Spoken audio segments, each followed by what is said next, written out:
welcome to another installment of the A to Z of Super Nintendo games. Today, D is for DinoCity. DinoCity was not the most popular platformer, well, not the most popular game, to be honest with you, but it's worth having a little look. It's unique in the fact that unlike games such as Jurassic Park, where you're running around trying to kill the dinosaurs or escape from the dinosaurs, this time the dinosaurs are on your side, and if anything, you're trying to beat the humans, or the Rockies as they're called. So, not the worst game, not the best game, but it's interesting enough. So, D, DinoCity.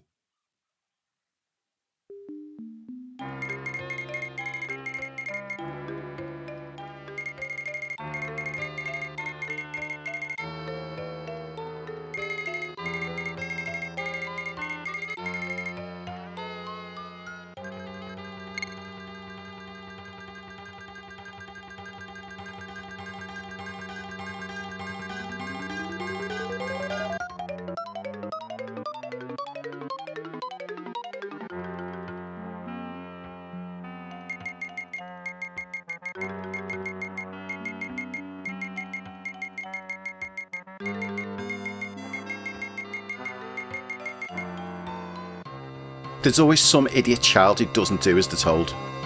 Let this be a warning to all children. When your parents say, don't touch anything in my game room, not even the game Pit Fighter, in the unlikely event you've got that, lying around, this is exactly what can happen. You may have to get warped into a dinosaur land through your parents' telly, then have to endure a bizarre plot written on the back of a beer mat to get you home. So today, we're diving into one of the forgotten platformers on the Super Nintendo, DinoCity. Or, if you prefer to say it as a noun, DinoCity. This is the game where two kids get sucked into a dinosaur world and immediately start riding prehistoric creatures like it's totally normal. Something that's never ever happened before in a Super Nintendo game. Ever. I don't remember anyone riding a dinosaur in a SNES game. Not at all. Released in Europe in 1993 by, do you call it IREM? I-R-E-M? I don't know if Michael Stipe's got anything to do with it, but I would say it's the IREM Corporation. This game is a weird little gem. No, that's pushing it, but it deserves way more attention. But DinoCity did have an origin. It's actually based on a 1991 made-for-TV movie called Adventures in Dinosaur City. Don't think it's quite like Adventures in Babysitting. IRM took that film and turned it into a side-scrolling adventure. It launched in Japan first, then North America, finally Europe, where it quietly slipped into the SNES library without making a huge splash. But it made a mark on you if you remembered it, if you played it. Better or worse, it always gives you some kind of influence. So, you play as Timmy and Jamie, and as you can see there, Jamie is on his dinosaur. These two kids are zapped into a prehistoric world.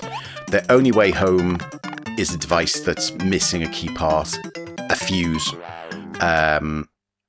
Doesn't actually, at the beginning of the game, doesn't actually say what fuse, why the fuse, why is this related to the story, as nothing's made of this through the game. Something about Rocky, who's Rocky, and what's the power station got to do with it? And why is there a power station in a prehistoric era? And apparently there's a Mr. Big too. There's always a Mr. Big. So to get back, the kids have to team up with their two dinosaur buddies, Rex, who's a punch-happy T-Rex, and Tops, who throws darts. That makes sense. Double top, something like that. Anyway, so it's pure Saturday morning cartoon style energy all the way through. DinoCity looks like your standard platformer until you realise just the main mechanic of it is just riding dinosaurs.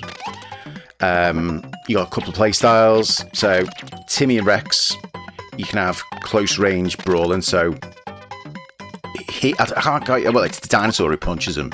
Well, there you go. just punch them then. So that's Rex and Jamie and Tops. So Tops fires darts. And I actually think that's the better dinosaur to use. Just seems to be you can get things a little bit easier. That's the way I tend to do it. So there you go there. You can sort of try jumping off and getting things such as that. I mean, that works quite well. So you got to work out, is it best to stay on the dinosaur and complete most of the level, or use it to jump off, gain things, use the little character. When you're off the dinosaur, you can freeze people, items, that kind of thing. But you do get hammered quite easily. And if you go too far, you can't just call the dinosaur over. You've got to sort of go back for it, or, you know, it's a bit weird. But it's simple, but it's got personality. So you can dismount at any time. On foot, the kids can freeze enemies with a gadget, don't know what gadget it is, and the dinosaur can be used as a platform to reach new areas. But it's really difficult trying to jump off.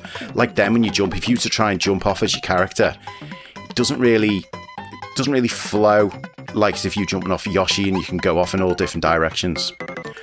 But the game, quite short really. I mean, it's got 6 main levels, 1 secret level, jungles, volcanoes, and your bog standard icy cavern, as we see here. Usual, each level ends with a boss fight. Quite often, usually some kind of like rocky caveman with a mad design and a simple pattern to follow. Basically, you know, just watch him do the same thing and you've got it. I can't quite work out what the hell these things are. Are they moles? They look like moles, but moles wouldn't do very well in the ice. So I'm going to say they're seals. Yes, I'm going to say they're seals. It's not brutally hard. It's not dead easy. But heart-based health, eggs for extra life, so you get a load of them. Passwords continue, thank God, but there's no sort of battery save. Or you can alternate 2 players as well. It's usual SNES family fun. Accessible, still challenging enough to keep you awake, but it will also do your head in. The game's bright, colourful enough, but it lacks any real identity, creativity. Dinosaurs looking alright. Background's a bit crap though. This is probably one of the better levels, and the soundtrack is very repetitive. It's not really pushing Mode 7 or any technical whiz. It's not really pushing any boundaries.